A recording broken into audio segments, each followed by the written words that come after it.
түстен кейін ұйықтаудың пайдасы. Адам күніне 7-8 сағат ұйықтауы тиіс. Осы қағиданы көпшілік бір ұйықтағанда 7 сағат, 8 сағат ұйықтау керек екен деп түсінеді. Осы норманы күндіз және түнде деп бөлу керек. Мысалы, 5-6 сағат түнде ұйықтасаңыз, қалған уақытты күндізгі уақытта қалдырыңыз. Себебі түс мезгіліндегі ұйқы зейінді ашады.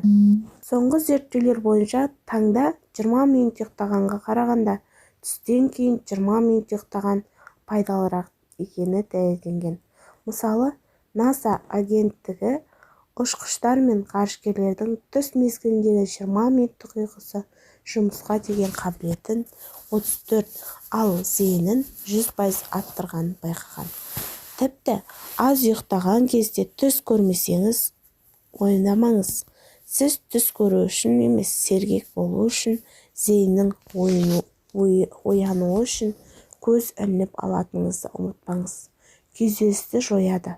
Күндізгі ұйқы ағзадағы күйзелістен бөлінген гормондардың көлемін азайтады және эмоционалды күштен қорғайды. Егер тыныққыңыз келсе, тыныш әрі қолайлы жер таңдаңыз.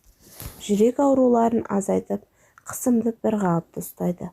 Ғалымдар еш жеріңіз сыр бермесе де, күндіз бір рет көз шырымын алу керек дейді. Себебі бұл болашақ сау өмір кепілі.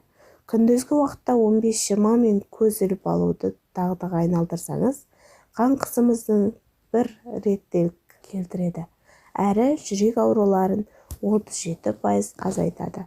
Сонымен қатар ағза жасушаларының қалпына келуіне көмектеседі.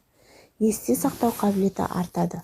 Ғалымдар ұйқыдан оянған адамның миын құрғақ ыдыс жуғышта губкаға теңейді. Яғни құрғақ ыдыс жуғыш суды тез сіңірсе, тыныққан мида ақпараттарды тез қорыталады. Сондықтан оқушылар мен студенттердің күндіз бір рет тынығып алғандары дұрыс. Әрине, дәріс үстінде емес, бастысы өзін-өзі тежеу. Күндіз ұйқы қанғанша 2-3 сағат ұйықтау кері әсер етеді. Физикалық белсенділікті арттырады. Түстен кейін 20 минут ұйықтап алу спортпен және фитнеспен белсенді түрде айналысатын адамдарға міндетті түрде қажет.